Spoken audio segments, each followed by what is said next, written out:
wanted a relationship. I needed that validation from a man. I needed to know that I was okay from a man. I couldn't get it from myself, and I wasn't going to God for it. And because the way that my experience was of online dating, it was all hookups. It wasn't, that turned into, okay, I'm not getting a relationship out of this. Instead, at least maybe for 30 minutes, I can feel cherished. Has your life, your dreams been interrupted? Good news. It is possible to reinvent our lives. People are doing it every day, and some are brave enough to share the struggles, disappointments, and challenges. If you are looking for a new beginning, a do-over, or to rediscover your passion, maybe even find a new one, then grab a cup of coffee and let's talk. Interrupted, Act 2, Reinventing Your Legacy, with your host, Coach Lori. Lisa Shelby, she's a new pastor, although she's not doing the official work. She is licensed, and that is so awesome. Number one, you're a woman. Number two, you're beautiful. I remember when I first looked at your Facebook page, I'm like, oh my gosh, she's gorgeous. And you have reinvented yourself later in life. So tell us about your life today, what you love about it, what your hopes and dreams are. I have owned and run a cleaning business for the last 10 years. That has allowed me the freedom of scheduling and finances. As a single woman, I was divorced and raising 3 daughters, so I needed that flexibility. As they moved out, I went back to school. As of 2 weeks ago, I graduated with my bachelor's degree from Northwest University in ministry. Probably about 4 months ago, I received my licensed pastor through the Assembly of God Northwest Ministries. It's a very exciting space to be in, but I don't know what 2 months from now is going to look like. I am wrapping up the last quarter of schooling. Then I'm going to step out into putting myself out there for churches. My prayer, my goal is I would love to be a singles pastor somewhere. But right now, I am living my best life with all 3 of my daughters on their own, different states. Unfortunately, that's difficult. But it has been a beautiful journey to see them take off, and then now it's been my turn to take off. And through school and different programs, I've been a big part of a recovery program called Celebrate Recovery for the last 7 years. That has really helped me begin this journey, to be quite honest. I would not speak in public. I was terrified. I had no self-worth. I finally was able to take control of my life. I was in a marriage that had some domestic abuse. When I was able to finally take control of my life, learn who I am, who did God make me to be? What is my purpose here?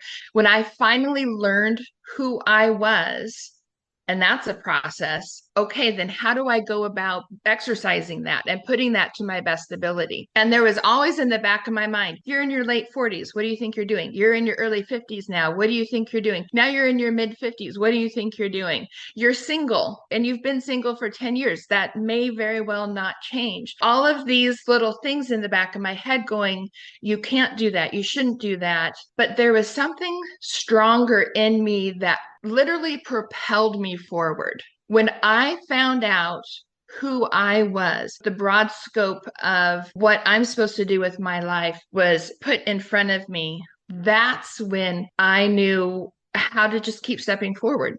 I didn't know what it looked like 2 years from now, 5 years from now, 10 years from now, but I just kept stepping forward into, okay, this space feels right. This space feels right. And I finally started gathering a community around me that built me up, that saw me for who I am and would be able to speak into my life and say, I see something wrong here. What's going on in your life? You're not the same bubbly, energizing, what's been going on the last few months. Or they would say, do you not see what you have an anointing? When you spoke and you gave this sermon, there was an anointing that all of these things that you don't necessarily see yourself. For me to go back to school was tough on a lot of different levels. But the main level was I was raised in an abusive home and I was told that college would be a waste of money on me. I believed that. So for years, I didn't even entertain the thought of furthering my education. When I went into a community college to take a test, they said, aside from math, you score at a honors level. You can take honors classes. And I just sat there stunned. This person couldn't be lying to me because why would they? They don't even know me. And it made me realize just how many years I had allowed that one person's speaking into my life. I was frustrated and I was angry. And not so much even angry at that other person, but I was angry at myself for realizing how many years I had allowed a lie to lead me in the wrong direction. In the spring semester of 2024, I am going back to school to get my master's degree in theology. I want you to take us back to where you came from, because it looks like, Lisa, you reinvented yourself several times. That is a bit of a theme I'm hearing. When I look at people who are suddenly recognizing, oh my goodness, I'm in my 50s and I'm not going to live on Social Security. I know that I'm going to be forced to retire. I don't know what to do.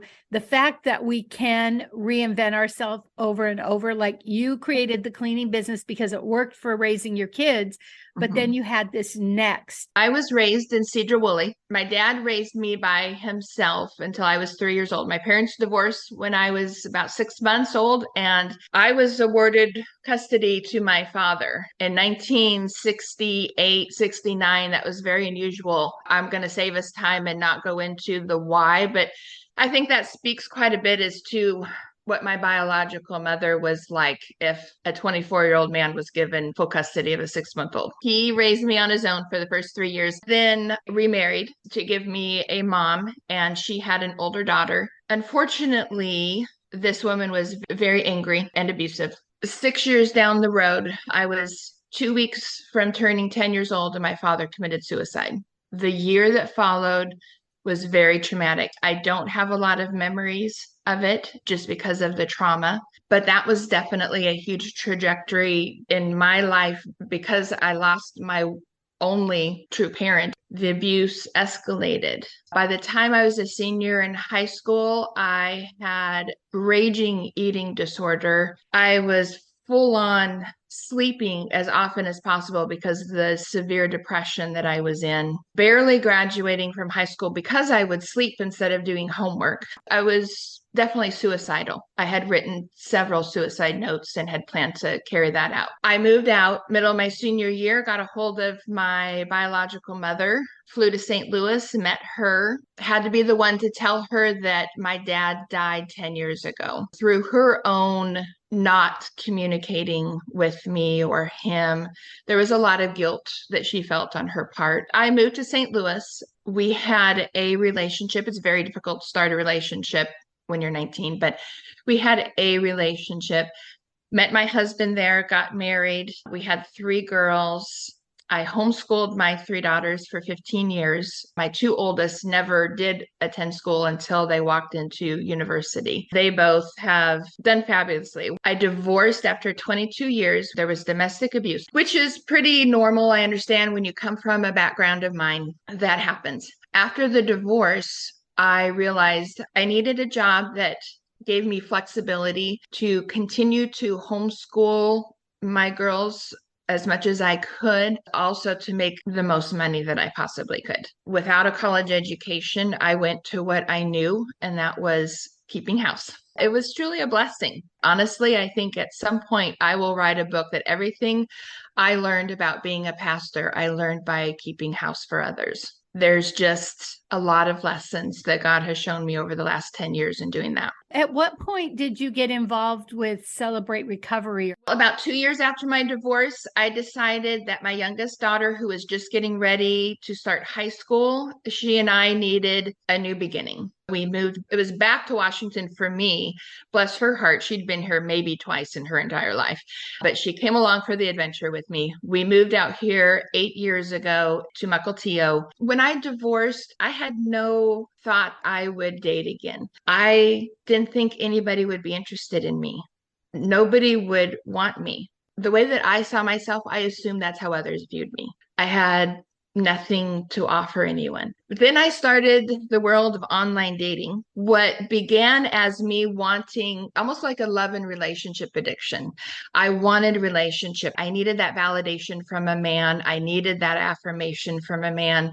I needed to know that I was okay from a man. I couldn't get it from myself, and I wasn't going to God for it because the way that my experience was of online dating, it was all hookups.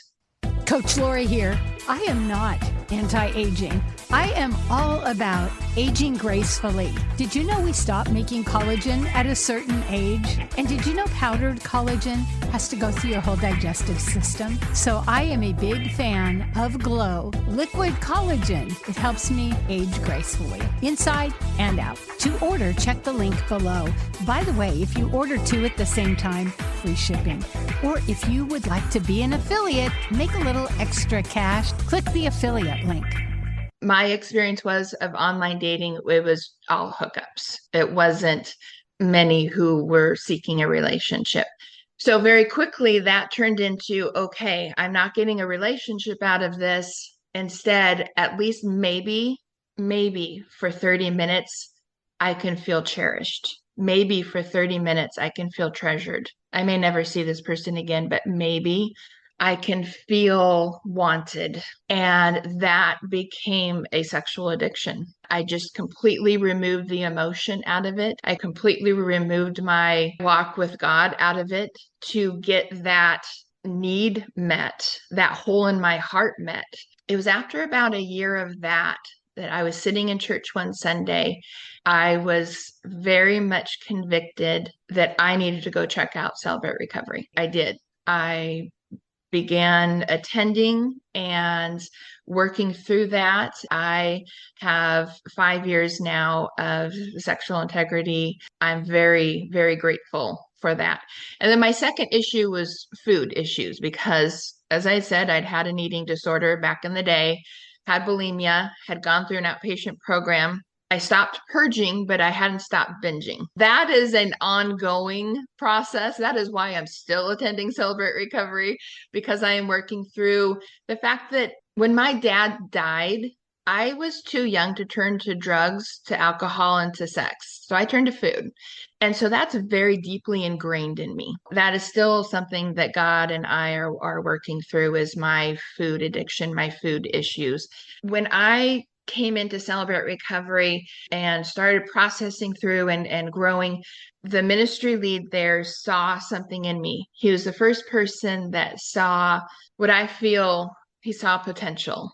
And he gave me the opportunity to stand up in front of people very slowly and in safe environments to speak. And very slowly, he gave me more and more leeway. And he said, I see you're gifted with writing and you're gifted to be able to stand up there and speak. And so he gave me more and more opportunities to do that. And that is what has led me into wanting to be in ministry. Those years of slowly giving me experience in a safe environment. Thank you for your honesty. And from what I see, this is a very lonely journey because many women struggle with it and they don't know where to turn. They don't know who to talk to, and they feel so alone, not only with the eating disorder, but also with the sexual addiction. I think in this instant, there are more programs available to men than to women. In our other podcast, we have had women come out and say that they've had a sexual addiction, and yet they didn't know where to go to get the help. What would you say to someone that's all of a sudden thinking, oh my goodness, I don't have to carry this burden? In Celebrate Recovery, I found a space where I was not the only one with sexual integrity issues. Unfortunately, women are not as vocal about that as men are, or maybe the shame keeps us quieter. I'm not sure. This is something that I've done a lot of research on, and actually I am presenting a discipleship program. I am writing for women who have sexual addiction issues because I've mentored many women who struggle with this. It may look like pornography. It may look like hooking up. It looks different, I think, for every woman. Our reasons of why we're doing it are different than men. So for us to go to the books that have been written for men, because that's what I did. I am a reader. I will go and I will read. If I'm not in school, I am reading an average of about 3 books a week. That's how I learned. But there is nothing for us. What I suggest for other women is to go into a Celebrate Recovery program where you can talk to women who have struggled with it and find out from them. Because I have gone all over Snohomish counties and Skagit County and shared my story with hundreds of people now over the last 5-6 years as I share my testimony through different recovery groups. Every single time I have women come up and say, thank you. I thought I was the only one, and I've been too embarrassed, too shameful, too scared, to put your own word in there to tell anybody about it. There's a lot of women in recovery who their first issue may be drugs, alcohol, but on the inside, there's a side addiction. Many of them haven't even spoken out loud to themselves, let alone to someone else yet. But that sexual integrity thing is inside. Go into a Celebrate Recovery and be willing to be the first person to say it out loud. It's a safe space. You're not going to be looked at and shamed, but it's only by speaking out about it is where you're going to find the help, the direction that is going to lead you to finding healing in that space. If we keep being quiet about it, it's just going to continue to get worse. At this point, the most recent research that I've read is 87% of women have viewed pornography. 87%. That's huge. Now, I'm not saying 87 are addicted. I'm just saying viewed it. And we all know how addiction comes about. It's by viewing and then viewing again. And then the church is just starting to address the 77% of Christian men who are addicted to pornography. They haven't come anywhere close to starting to talk about the women who are struggling. There's another level of shame over that because we as women, we're not supposed to be in touch with our sensuality, our sexuality. For whatever reason, that and the Bible are not cohesive in our understanding. That's not truth, but in our understanding. So a lot of Christian women feel a lot of shame, and a lot of women, even outside of the Christian realm, feel shame because that's something that is not addressed and not talked about, and we're not supposed to feel that. Often the first thing you think of is not to go to church which is very sad. Celebrate Recovery is typically in churches, but it is not exactly of that church. There's thousands of them just within Snohomish County. There's a Celebrate Recovery that you can go to every night of the week except for Saturday. That's in Washington State. It's around the world. It is held at a church because it is a biblically based 12-step program. But the people that attend there are not just the people that go to that specific church. They come from all different churches, all different walks of life. A lot of people find they feel more comfortable initially to attend a Celebrate Recovery that's not at their church, and that is totally okay. One thing we find in our No Longer Ashamed podcast, when people will share their story, and we will say if someone's ready to tell their story, because what it happens is there's such fear. But on the other side of that fear of finally telling someone that is safe, then there is freedom. What I experienced early on in my recovery from childhood sexual abuse is pastors could not handle it. I even had a pastor say, never tell anybody. Oh, wow. I rarely recommend people to go to their pastor because most pastors are not trauma trained. when I think of sending someone to a Celebrate Recovery that understands that, but also recognizing that often addiction comes from childhood trauma. One thing that you said that really stuck out to me, because I feel like in recovery, this is even before purpose, what's important is identity. And you talked about finding your identity, and we know it's not an overnight thing. So can you talk a little bit about the process? That's an excellent question.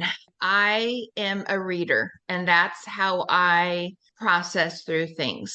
I found mentors. Interestingly enough, God placed male mentors in my life. I have yet to have a female mentor.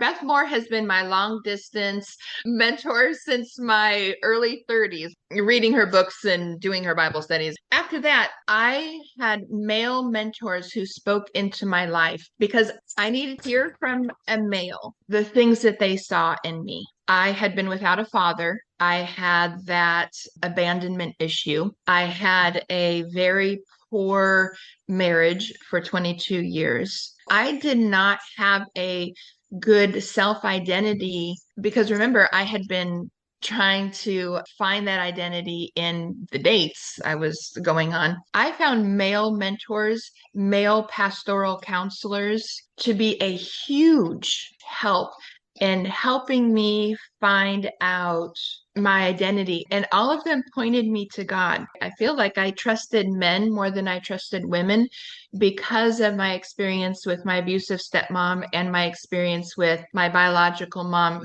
And from that, I was able to develop friendships with men that did not end up in bed. I had not experienced that. It's sad and it's kind of scary because I know I'm not the only one. I can see how they say that it's important for daughters to have a good relationship with their dads and vice versa. That was an important part, coming to the point where I could believe what other people said about me that were positive things. That was huge. For me to be able to believe those things was huge. And that's my next point is you said you had believed these lies. Number one, that you were never smart enough to go to school.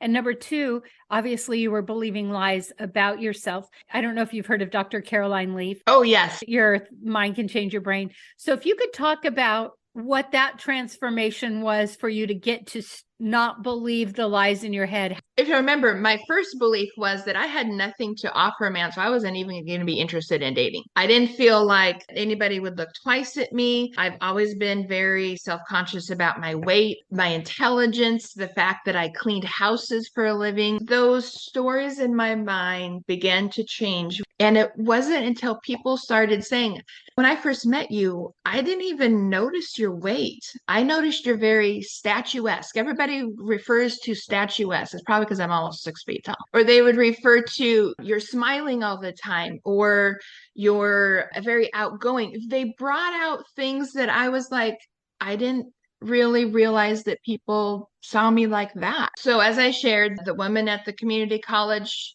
had no need to lie to me, told me basically that I was smart. If I'm able to jump right into honors classes, then I wasn't the person that I thought I had been. There was an afternoon that I was talking to my oldest daughter, and this was probably 5 years after she graduated from high school from my homeschooling, and she'd been in college for 5 years. And I was sharing with her my aha moment that I'm not stupid. And she just broke down crying. She said, Mom, I had no idea that that's how you viewed yourself. How do you think you could have taught all three of us homeschooling? And she said, all three of us had different learning disabilities. We had different strengths, yet you went and you learned and you stayed up at night reading to learn how to address this learning disability. And how could you not know your intelligence? It brought her to tears. And for me to hear that from her and to know that she knew it before I knew it was also just kind of a pivotal moment of realizing I have a lot of friends, but who I allow to speak into my life, I have to be discerning, but I also have to believe what they're saying. There comes a point where you have to sometimes trust what somebody else is saying over what you're feeling, because your feelings and your emotions go back from trauma decades before. And that's what started to rewire my brain. I allowed the woman in Kohl's who saw me trying on a pair of brightly colored heels with some jeans, who said, "You are so lucky you have such long legs that you could pull off those heels with your jeans." And I just looked at her and went, I had no idea. I've been wearing flats for years because I'm 5'10". So now I wear heels all the time because some stranger in Kohl's pointed that out. She saw something that I couldn't. I really had to start realizing the messages that I've been telling myself have been keeping me back. Quite honestly, the only thing that had been keeping me back was me. That is so beautiful. Often I ask my clients to ask 5 friends, give me 3 words that come up when you think of me. And often they are so blown away because they have this inner self-talk. But once they recognize it, then we can begin to write those stories, those false stories down, and we can turn them into a mantra of good that helps to actually change the pathways in our brain. Yes. And that's what I am working on right now. I've spent so many years trying to find the right diet, the right exercise, the right combination of the two, all of that, that right now I'm really trying to work on my headspace before anything else. It's hard work. I've been able to overcome so many things in my life, but the weight thing is the root. That's that 7, 8, 9-year-old girl feeling safe still. That's that heart work, that inner child work that I have to continue to do. And quite honestly, I would much rather write a 15-page exegesis on Corinthians 13:12 than do that heart work. For me, that's much easier. But to see where I have come by doing that work gives me that confidence from past experience to be able to go, okay, I know that this works. So it's going to be okay to go a little bit deeper to deal with the weight thing. So right now I am working on loving myself exactly who I am. I have never loved myself as far as who I am with my weight. That is something that I've always just berated myself. But I have to believe that there is more to me than the number on the tag in my jeans. I know that there is more to me. The things that people say to me, my clients, I found favor with many of my clients. People trust me. It is difficult to rewire the brain. I feel particularly when there's been a parent that speaks into something or speaks over something and has said things negative. Sometimes it only takes just that parent one time of saying it. And sometimes, unfortunately, the parent says it many times over years in many different ways. And so it's really ingrained. There's that part of me that says, why can't I get past what that person said about me? I was ridiculed horribly by my stepmom about my weight. And unfortunately, I still am. I've had to put up boundaries and tell her I will not meet her one-on-one for lunch because she says things very, very mean things about my weight still currently. While those childhood things I'm still battling, I have learned now as an adult to put up the boundaries. You may have been able to say those things to me as a child and been allowed to say those, but no more. What I hear is you ask yourself, why can't I? I hear this all the time and I say, ask a different question, because what I see is it's not why can't I?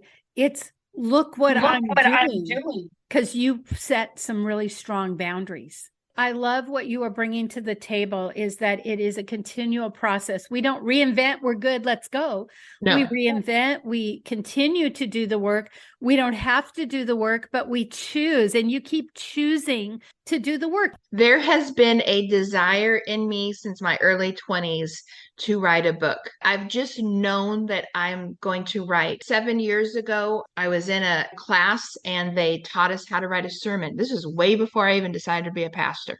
I wrote my sermon and a lot of it involved my testimony. And I stood up in front of my class and 3 pastors, shared it. The head pastor, who had been a pastor 26 years at that point, said, "Lisa, I don't know what you do for a living, but you need to be writing, because I would have been the first one up here at the altar if you would have made an altar call after what you just said. And that spoke huge to me on one of my finals. We had to rewrite the parable of the Good Samaritan in 2023 version. I thoroughly enjoyed it. It was my favorite part, and it took all of about 10 minutes for me, but I got the paper back.